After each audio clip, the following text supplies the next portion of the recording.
Today I wanted to talk about the Daredevil Companion Omnibus from Marvel. This is the Frank Miller Daredevil Companion Omnibus.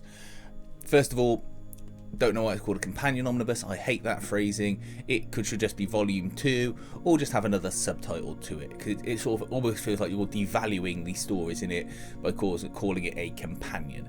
But either way, this is a fantastic book with a great collection of stories. I would recommend anyone that is a fan of Daredevil or Frank Miller getting this. You'll see what the stories are when we have a look at the book right now. Okay, so we've got the Daredevil Companion Omnibus. This is a Frank Miller Daredevil Companion Omnibus from Marvel. You've got the cover that ties in with the first say full omnibus version, and then you get the Companion Omnibus labelling on the back. Looking at the actual book itself, we have got nice black cover with the red against it, just a repeat of the picture from the back but in bigger format. Then you get some red liner pages, and you are straight into the book with only a quick contents section. That having said, it does explain where all the stories are, and you do get to see what you've got. So you get a couple of Spectacular Spider-Man issues, which were actually quite fun to read. You get the Born Again story, you get Love and War, and The Man Without Fear.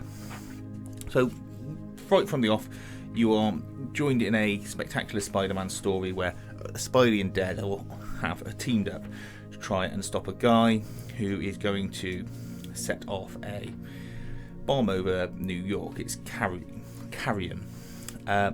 He's got a robot, and you just get some proper classic sort of heroes versus villains action. It's a really fun story. I really enjoyed it, and I wasn't expecting to be honest. I thought it was just going to be some hokey story, and it wasn't. It was really enjoyable. But look, on to more serious things. You've got here the Born Again story, which is much lauded.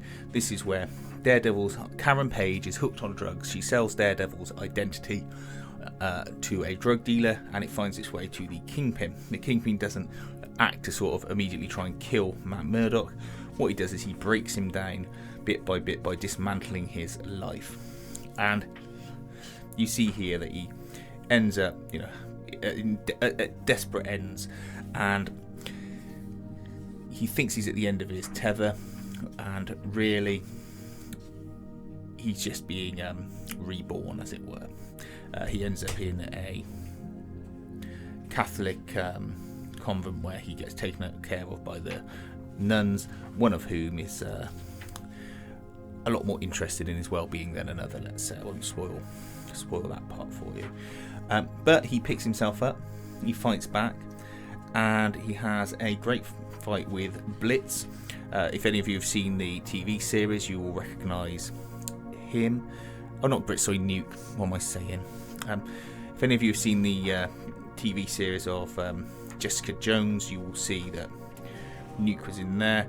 Now, I think they killed him off too quickly. They should have had him fight Daredevil, but they didn't, so whatever, that's up to them, but I think they wasted an opportunity there.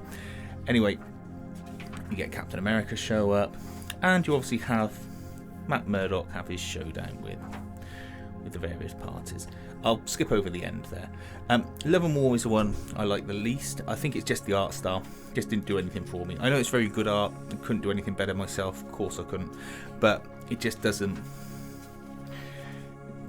do anything for me. And that's just unfortunate. Now, this is one of probably my favourite story out of the book, The Man Without Fear, art by John Romita Jr., story by Frank Miller, and this is just a retelling of Daredevil's origins. You see him as a young boy, you see that he's up to no good just on the streets, you see him being trained by Stick, and each issue is like a jump forward in time to a different part of Matt Murdock's life. You see him meet a lecturer at uni. You'll see some inspiration for the costumes that were used in the TV show as well, and you find that Matt has to take down this warehouse of bad guys. It's just good. It's just good. It's just a good story. It's fun. It's interesting. The art works for this story, and I find it really, there we are, really, really good to read. And you get this lovely picture at the end where you see his original costume all the way through up to the current costume that he had at the time.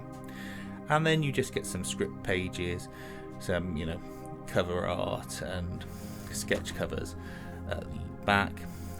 There's a fair bit of scripting in this book. You might think it's filler. I have to say I'm never that interested in the scripting process because I don't write comic books or anything like that, but there's some good covers in there. I mean, look,